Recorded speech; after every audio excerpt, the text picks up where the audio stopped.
también si se despeja otra incógnita que está sobre la mesa, porque el Partido Popular aún no ha confirmado si acepta o no acepta esta misma entrevista, pero al líder de la oposición, Alberto Núñez Feijóo, Radio Televisión Española, sigue esperando esa respuesta oficial.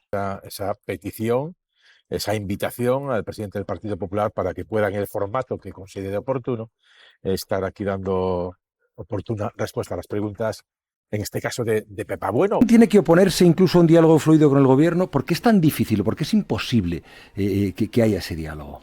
Bueno, yo creo que el diálogo es muy complejo en esta legislatura, probablemente por los cimientos de la que nace esta legislatura y porque el propio Pedro Sánchez es presidente del gobierno de la forma en que lo es, vulnerando reglas de consenso políticas, ¿no? Es muy curioso ver ayer al presidente del gobierno plantear un pacto de Estado, el que los ha roto todos desde que es presidente del gobierno. Y nosotros esto, pues tengo que decirle que ya nos lo conocemos, ¿no? Pedro Sánchez plantea con una mano un pacto de Estado y con la otra desprecia todas las propuestas que planteamos desde el Partido Popular, insulta al Partido Popular y luego dice que es que, claro, que no queremos dialogar. No, oiga, Pedro Sánchez ha elegido los compañeros de viaje para este gobierno, para esta legislatura, y desde luego no somos nosotros. Son los partidos independentistas que quieren socavar los cimientos de nuestra democracia y de nuestro país, y por lo tanto nosotros se lo hemos dicho a Sánchez en su propia investidura: cuando le fallen sus socios no venga a buscarnos. Desde luego su hoja de ruta es la contraria de la que defiende el Partido Popular. Señor Tellado, quizá he entendido mal sus palabras, pero estaba arrebatando la legitimidad al gobierno de Pedro Sánchez por la forma en que ha sido presidente Pedro Sánchez. No, pero yo creo que Pedro Sánchez, cada uno se retrata por sus actos y por sus propias Pero ambiciones. es un gobierno legítimo, democrático, que es un responde a un equilibrio de mayoría. Es un gobierno democrático, faltaría más, pero desde luego es un gobierno antinatural, que parte de una legislatura de aquel que, pese a perder las elecciones, quiere seguir conservando el poder y pacta con todos los que había dicho que nunca pactaría. Y por lo tanto Pedro Sánchez es un presidente que nace de la mentira, un presidente que ha engañado a todo el mundo y especialmente a los que le votaron, porque en las elecciones de julio del 2023 a sus votantes les dijo que haría lo contrario de lo que finalmente ha hecho. Y por lo tanto yo tengo la legitimidad para decir hoy aquí en estos micrófonos que Pedro Sánchez es una farsa como presidente del gobierno y que esta farsa ha ido demasiado lejos. Y que esta farsa le sale cara a los españoles, que yo creo que en el fondo es de lo que se trata. ¿El gobierno de España es útil a los españoles? Yo creo que no. ¿El gobierno de España resuelve los problemas de los españoles? Yo creo que no. ¿El gobierno de España ha pactado con todos los que quieren debilitar a España? Yo creo que sí.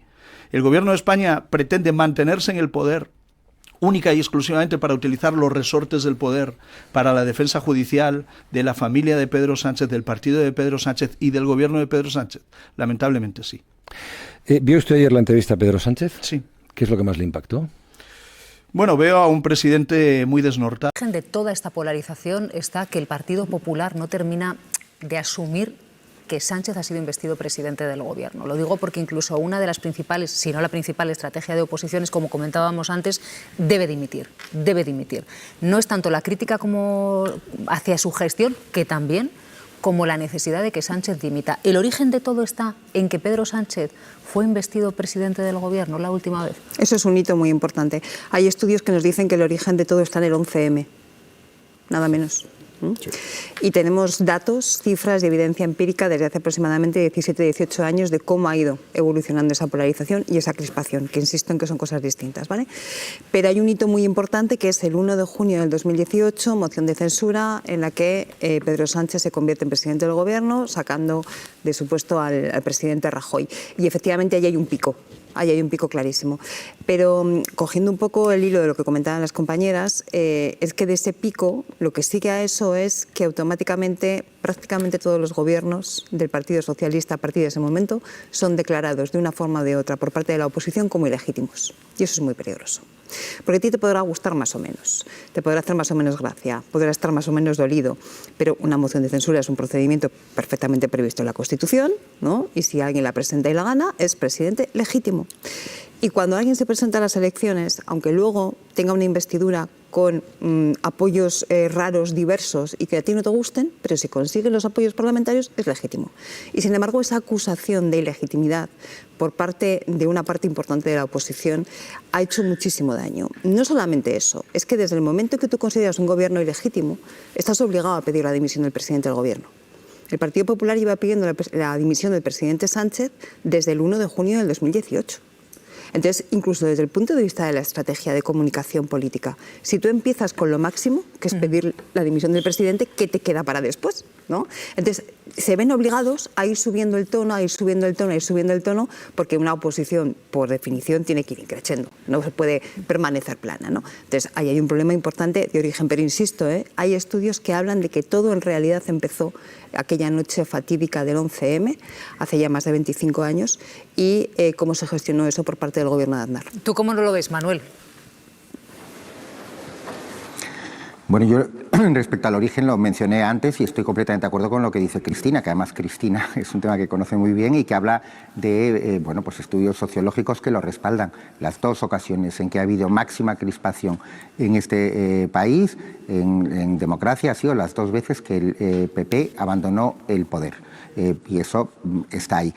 Luego, yo creo que el periodismo, sobre todo el periodismo madrileño, debería hacer cierta autocrítica cuando habla del Feijóo moderado, ¿no? Ahora ya, yo creo que todo el mundo sabe que eso es un unicornio que nunca existió.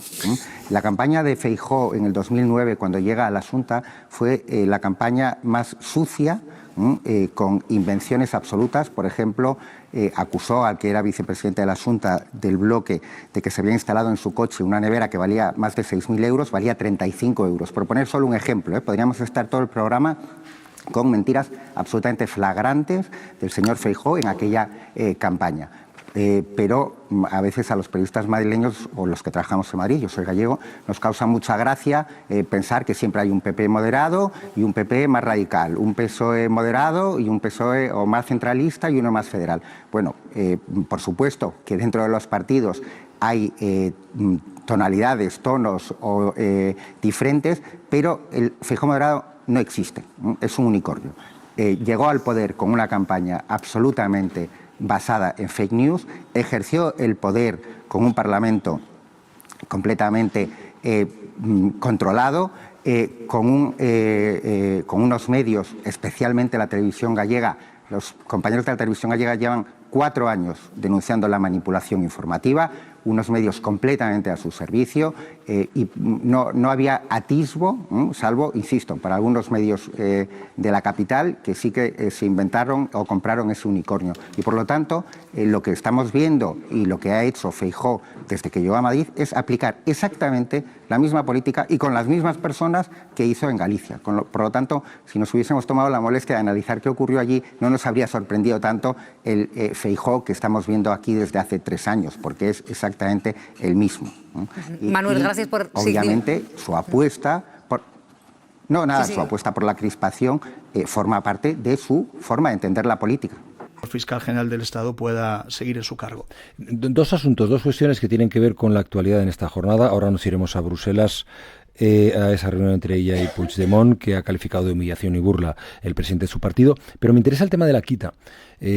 Sorprende, le confieso francamente, como a muchos ciudadanos, pero a mí personalmente, que haya gobiernos autonómicos que se van a ver beneficiado por ese reparto, como por ejemplo el andaluz, que preside el señor Moreno Morilla, y ustedes se opongan tan abiertamente a la quita. Y le pregunto, una doble pregunta, ¿por qué se siguen oponiendo? Y si tiene usted constancia de que va a haber algún gobierno popular que sí se acoja a esta quita. Mire, cuando se rompe la equidad, cuando se rompe el trato igualitario a los españoles, nosotros no podemos estar de acuerdo. Aunque les beneficie. No podemos estar de acuerdo. La quita es un ejercicio de irresponsabilidad política sin precedentes, que al final beneficia a aquellos que peor han gestionado. Y lo que se pretende es mancomunar la deuda que han provocado los independentistas catalanes. El gobierno de Pedro Sánchez no impulsa la quita porque crea que es bueno para España.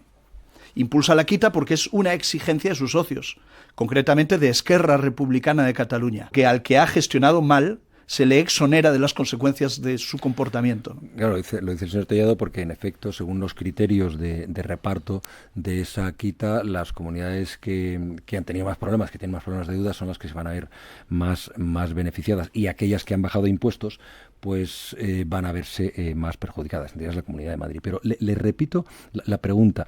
¿Está usted seguro de que no hay presidentes autonómicos, como por ejemplo el andaluz, que estén dispuestos a acogerse a esto? Mire, los presidentes autonómicos del Partido Popular van a defender el interés general de nuestra nación. y desde luego la quita no arregla absolutamente nada. Es simplemente un pago más que hace Sánchez al independentismo para continuar en el poder, y desde luego usted lo que va a poder ver es unidad de los líderes del Partido Popular en las comunidades autónomas, defendiendo lo que es bueno para España y criticando lo que es malo para nuestro país. La quita no es una buena solución que el gobierno no quiere asumir, que es la financiación autonómica, que es dotar a las comunidades autónomas de los recursos que necesitan para prestar los servicios públicos al conjunto de los españoles, al conjunto de los ciudadanos, ¿no? Y ese es el debate en el que el gobierno debería estar. Pero mancomunar la deuda del independentismo catalán no es una buena solución para nadie. Claro, entonces, si eso le parece una concesión a los catalanes, a los independentistas catalanes, perdón, sí, a los independentistas catalanes, se corrigió rápidamente, ¿qué le parecerá el encuentro de hoy entre Puigdemont y Illa? Una burla, como dice su jefe. Es una burla, y yo creo que en el fondo no es más que una cesión a sus socios que exigen un reconocimiento público institucional. Y desde luego así empieza el gobierno de Sánchez este curso político, ¿no?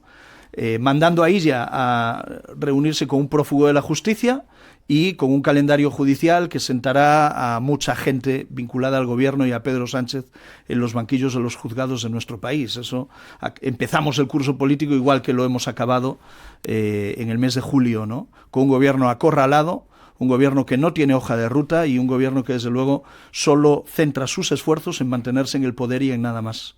Y en esos términos, en ese contexto, encuadra usted la entrevista. Quiero volver al tema de los presupuestos porque me gustaría ahondar un poco en esa propuesta de Núñez Feijóo de limitar el número de no presentaciones de presupuestos a 2. El señor Mañueco ha presentado 5 en 6 años, si no me equivoco. Claro, eso afectaría a todos, en el Estado, en España y en los gobiernos autonómicos. Habrá que analizar los cambios legislativos que hay que llevar adelante, que serían, si no serían es la menores. ley general presupuestaria o si es a través de una pequeña reforma constitucional, y eso serán los juristas, ¿no?, los que tengan que analizar cuál es el mecanismo. Desde luego, lo que no nos parece razonable es que el gobierno de España viva de la prórroga de los presupuestos generales del Estado, que ni siquiera se han aprobado en esta legislatura, sino que provienen del final de la legislatura anterior, ¿no? Hoy Pedro Sánchez gobierna España con los presupuestos prorrogados, no del 24, no, vive con la prórroga de los presupuestos del 2023, la prórroga de la prórroga. Es algo inasumible. Hoy cualquier presidente autonómico tiene presupuestos aprobados en esta misma legislatura. No, lo de Sánchez es que vienen de la legislatura anterior, y desde luego todo el mundo coincidirá con nosotros que la situación de la España del año 2023 nada tiene que ver con la España de 2025, ¿no? Yo vengo de Galicia este fin de semana, allí el presidente Rueda trabaja en la presentación inmediata de los presupuestos de 2026. Eso es lo normal en cualquier gobierno, tener una previsión presupuestaria que te permite adecuar tu hoja de ruta. La aprobación de los presupuestos, además, es la constatación del respaldo parlamentario al gobierno de turno. Y desde luego, cuando Pedro Sánchez ni siquiera los presenta, ya no es que no los apruebe, es que ni siquiera presenta un borrador de presupuestos, incumple un mandato constitucional de manual. No es que no tenga los votos para aprobarlo, es que ni siquiera lo ha intentado. Y no lo intenta para evitar la humillación de sus propios socios, que previsiblemente podrían dejarlo solo, ¿no? De todas formas, no me entra usted en la cuestión porque imagino que es consciente de la complicación jurídica que puede suponer todo eso y sobre todo, que constitucionalmente sería arrebatar al presidente del gobierno la prerrogativa de convocar elecciones. En ningún caso. El presidente siempre puede convocar elecciones cuando lo considere oportuno o cuando sienta que no tiene el respaldo de la Cámara. ¿De no presentar 2 presupuestos? Mire, sucede en otros países de nuestro entorno. Yo creo que se iniciaba el verano con un presidente que se iba de vacaciones muy agotado, políticamente hablando, y había dudas de su capacidad de resistencia. La entrevista de ayer para mí es la confirmación del presidente con una firme determinación de dar la batalla, políticamente hablando, y eso implica desde acelerar el cumplimiento de los compromisos con sus socios, de ahí la quita de deuda, señalar claramente que hay activismo judicial, que es inaceptable, requerir al Consejo General del Poder Judicial para que ejerza sus competencias disciplinarias de manera más vigorosa y, en tercer lugar, dejar claro que está dispuesto a acabar la legislatura con o sin presupuestos. La frase de "hay jueces haciendo política" puede escandalizar, y hasta ahora no se la habíamos escuchado al presidente del gobierno, pero es una definición suave de lo que está pasando en algunos juzgados españoles. Suave. Yo creo que los propios jueces, la gran mayoría de los jueces en privado te hablan, por ejemplo, de la instrucción del juez Peinado y te dicen que no pasa el más mínimo filtro profesional o legal respecto a cómo debería ser una instrucción judicial, y hay evidencias de ese intento de hacer política desde ese juzgado más que notables. La lista es larguísima de ejemplos en los que Peinado ha cruzado esa línea. Y luego, respecto a esta propuesta exótica de reforma de la Constitución para que en un gobierno tenga que convocar elecciones si no es capaz de aprobar los presupuestos, es el enésimo ejemplo de Feijóo de haz lo que digo y no lo que hago, porque hay que recordar que el gobierno español que más ha prorrogado presupuestos de la actual situación política, no hablo ya del pasado y de los presupuestos de Montoro, es el de Mañueco, que lleva 6 años gobernando y ha prorrogado en 5 ocasiones los presupuestos. La otra parte es si tú crees, Ignacio, que el gobierno puede sostenerse. Es una pregunta que le hacíamos al principio del verano a Aitor Esteban, que respondía que lo ve realmente muy complicado, si la legislatura se puede sostener en este ambiente político, más allá de la política que estamos comentando esta mañana, sin unos presupuestos. Yo creo que el gobierno no depende de los presupuestos para aguantar o no aguantar, depende de otras cuestiones. Depende de sus socios parlamentarios, que son quienes tienen la capacidad no de decidir si aproban o no aproban los presupuestos, sino de respaldar una moción de censura, que esa es una posibilidad que en un parlamento como el actual siempre existe. Y luego depende también del calendario judicial. Hay una serie de investigaciones de las cuales todavía no conocemos el último detalle. Y ese último detalle es una espada de Damocles sobre el actual gobierno. ¿Tú, Mariela, cómo lo ves? Al margen de lo que ha apuntado Ignacio, con lo que estoy de acuerdo, yo diría que en nuestra cultura política, si se presentan los presupuestos y no los sacas adelante, la consecuencia lógica era la disolución de las Cortes y la convocatoria de elecciones. Es verdad que nuestra cultura política hace mucho que está mutada y, por lo tanto, la determinación del presidente ayer, si tomamos en serio sus palabras, es clara.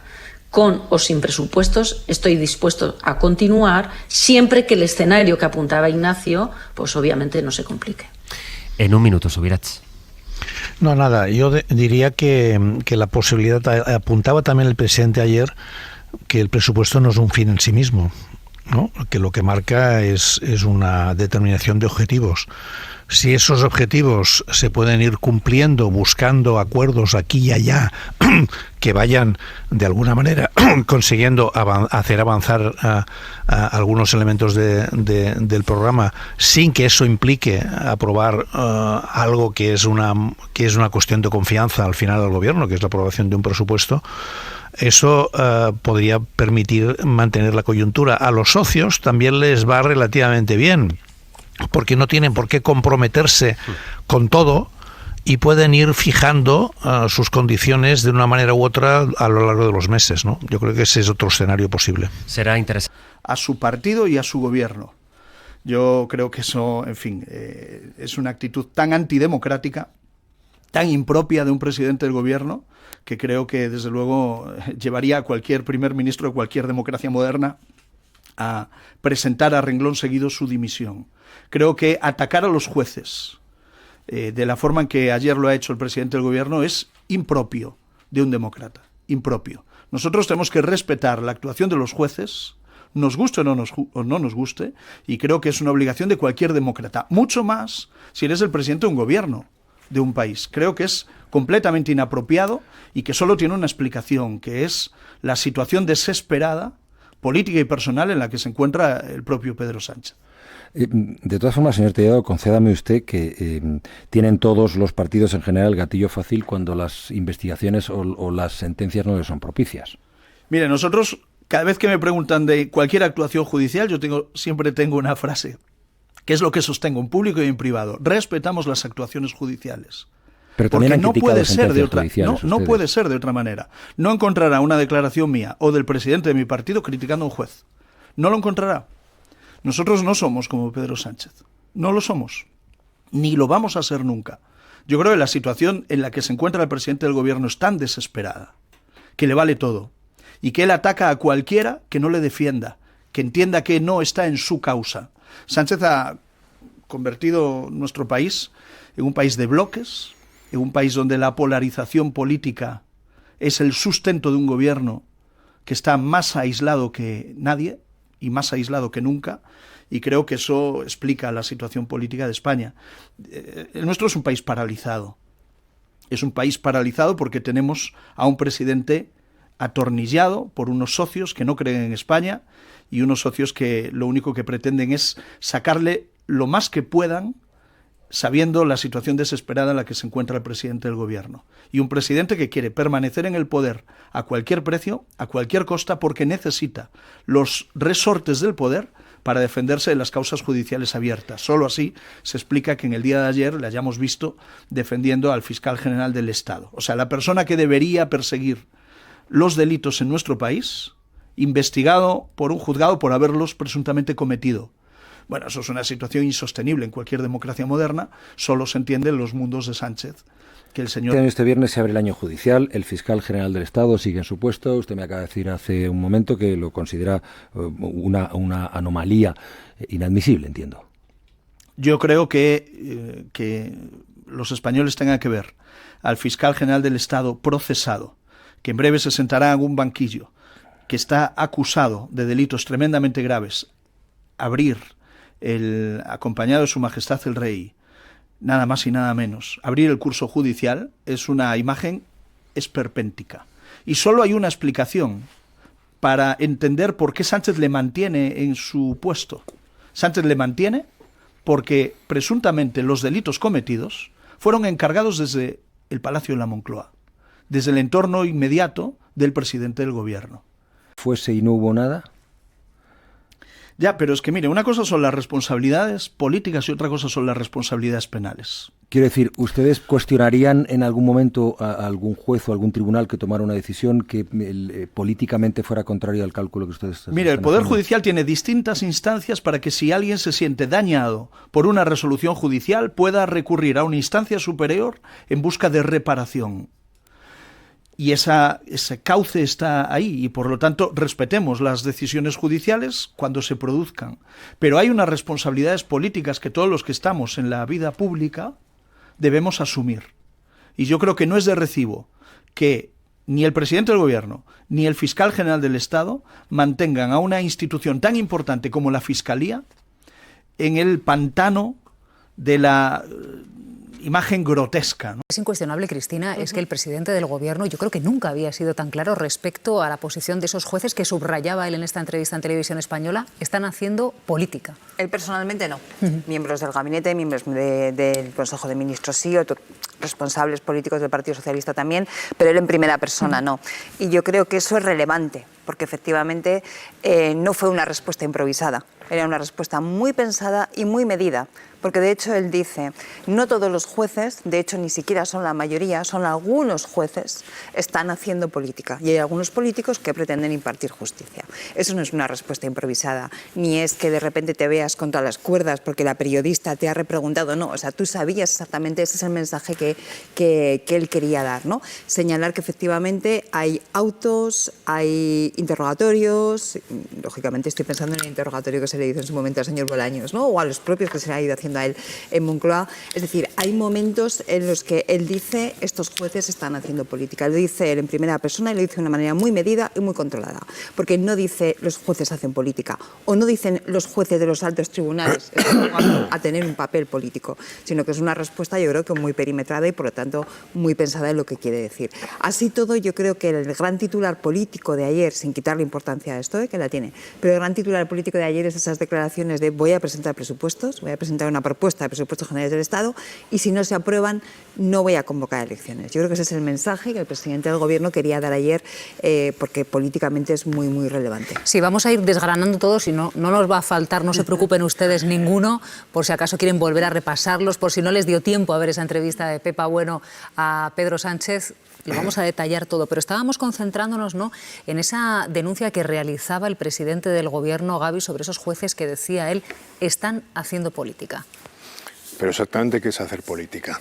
que los jueces no cumplan el principio de tutela judicial efectiva, que no solo nos afecta a todos nosotros cuando vamos a un juicio, para bien y para mal, sino también a las instituciones, al Congreso, al Senado, a las Cortes. ¿Qué es hacer política? Votar que no a la ley de amnistía, como hicieron 4 magistrados del Constitucional, votar sí, con una mayoría que todo el mundo ha acatado, le guste más o menos.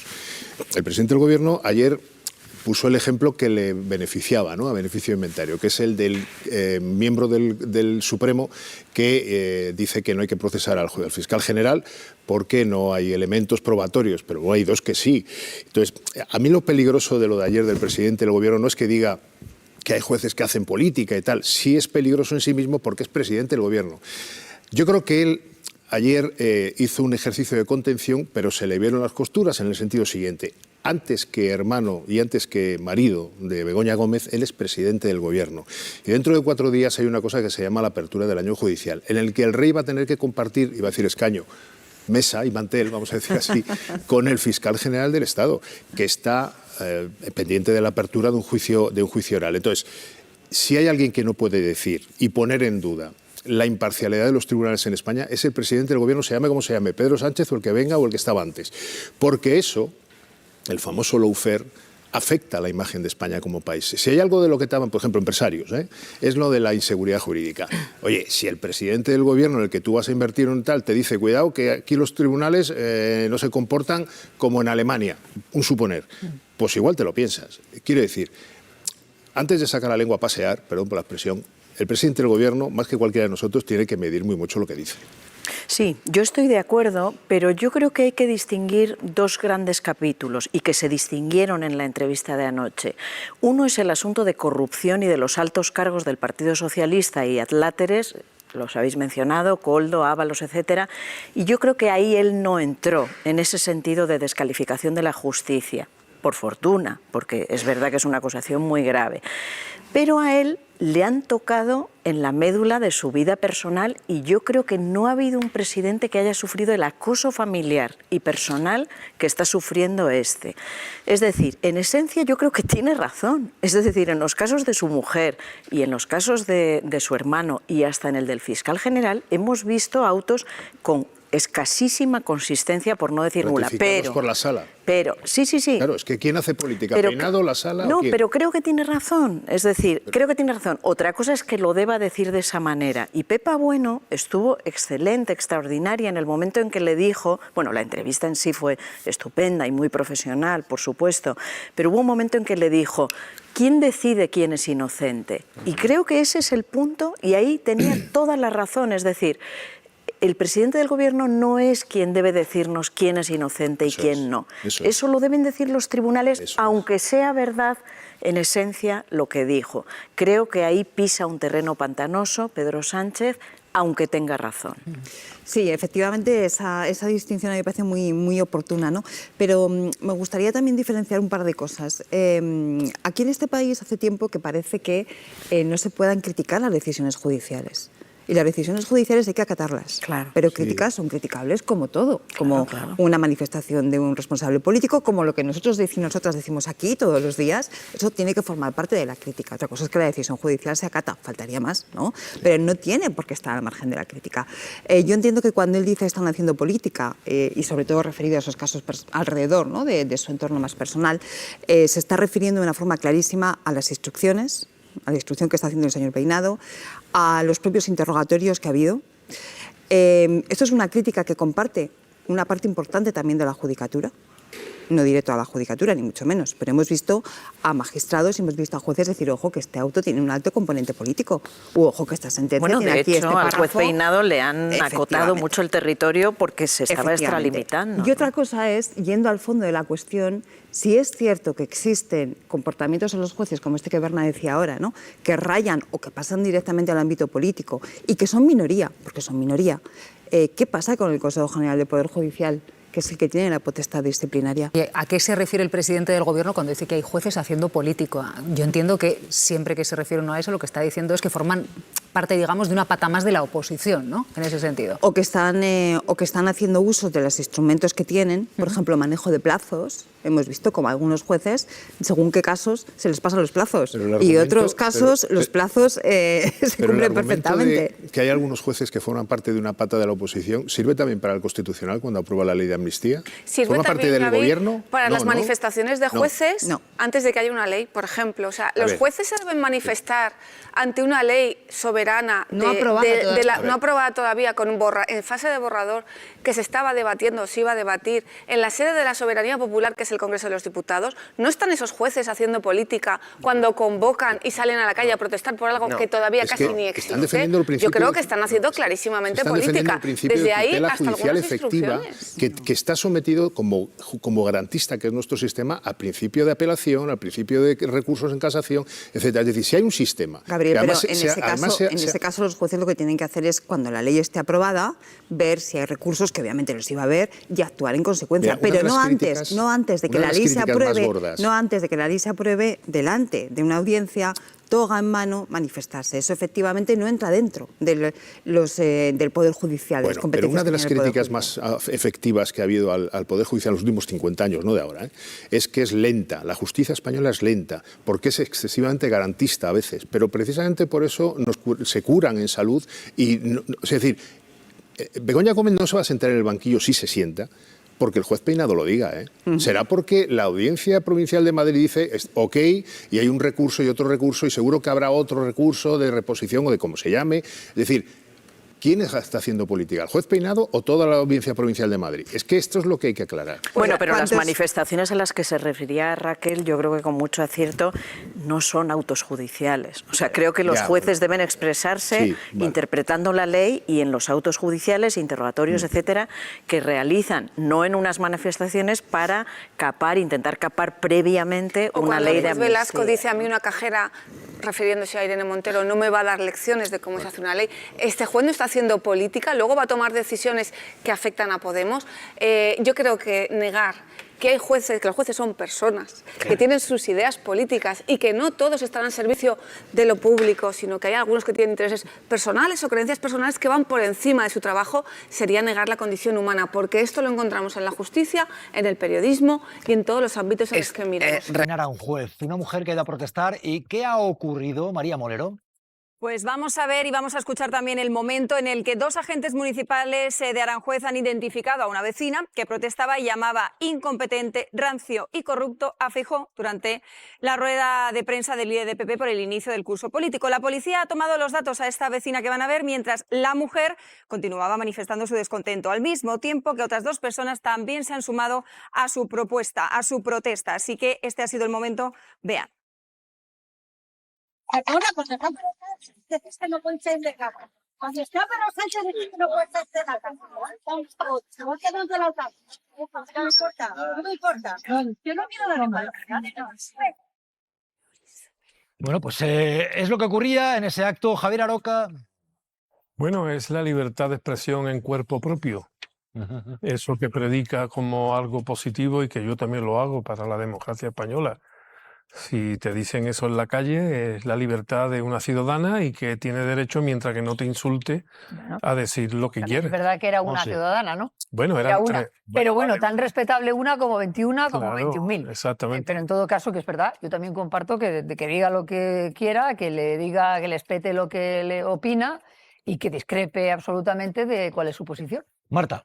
Yo es que a veces veo a la policía sobreactuar y en este caso me parece que hay que decirlo así. Yo me pregunto si se ha identificado a los cientos que había en determinadas plazas de pueblo este verano llamando hijo de puta al presidente del gobierno. Nadie seguro se le ha ocurrido ir a identificar y aquí alguien ha pensado que ganaba una medallita o que quedaba bien con Feijóo haciendo esto. Me parece llamativo, aunque desde luego no es la primera vez. Atrás, la verdad, no quiero irme atrás. Pero sí quiero decir una cosa. Esto que trata de hacer Feijóo, de decir que a los 2 años que no se hayan aprobado desmantelar el Parlamento y elecciones, yo os garantizo que eso significaría cada 2 años gobierno nuevo.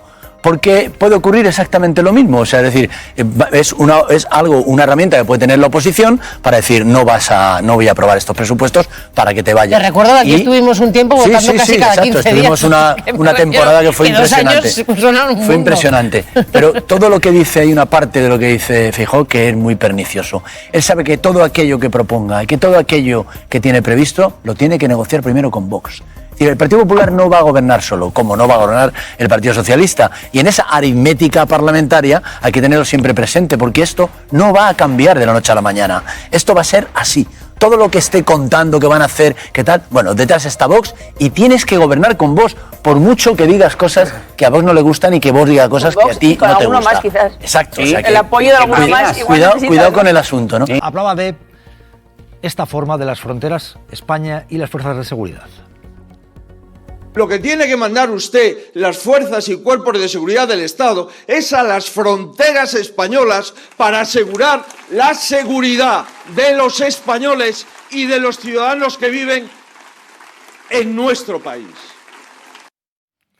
¿Qué está pasando aquí con este discurso migratorio, además de las barbaridades que hemos oído? Marta Nebot, Alberto Fernández.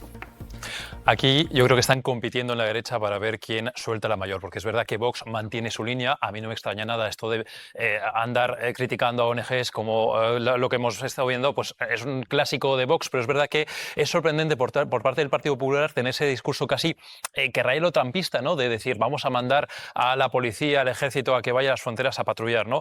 A mí me sorprende mucho, pero también es el tono del debate en el que estamos ahora mismo, en el que el Partido Popular está pues un poco viendo cómo se le van los votantes por un lado y por el otro y cómo quiere amarrar a todos antes de unas próximas elecciones. Entonces, si para hacer esto lo que estamos haciendo es criticar y hablar de esta manera de las personas que vienen a nuestro país a mejorar su vida, pues evidentemente ese no es el camino. Creo que deberían elegir otro campo de batalla. A mí si ni siquiera son capaces de parar cuando estamos viendo ahora cacerías contra menores no acompañados en Madrid, que eso es lo que hemos visto, de encapuchados, y nadie se escandaliza y nadie dice vamos a dar un paso atrás, yo ya no sé qué hace falta. Habla mucho de libertad el Partido Popular que está preso de Vox tanto que deja tirado a su gobierno de Canarias con 5.000 menores no acompañados y está haciéndose la puñeta a sí mismo para tratar de defender algo indefendible que no hay por dónde agarrarlo en cuanto se analiza un poco. Yo quiero señalar el tuit de Santiago Abascal porque es muy llamativo. Dice, una niña víctima de Sánchez, del Open Arms, del bipartidismo, de todos los que hacen política y negocio con la invasión islamista. Aquí los únicos que hacen política y negocio con la presunta invasión islamista es Vox. Entonces se está autoinculpando de algo que es demencial. A mí me gustaría de verdad que lo que ha ocurrido en Hortaleza haga a alguien reflexionar. Me parece que da como para que alguien lo piense un poco más. A mí me preocupa la indigencia política del aspirante a la presidencia del gobierno de España. El Reino de España tiene fronteras con Francia, tiene fronteras con Portugal, tiene fronteras con Marruecos, me refiero terrestres, y tiene fronteras por el Reino Unido. Aparte, no están las fuerzas y cuerpos de seguridad del Estado.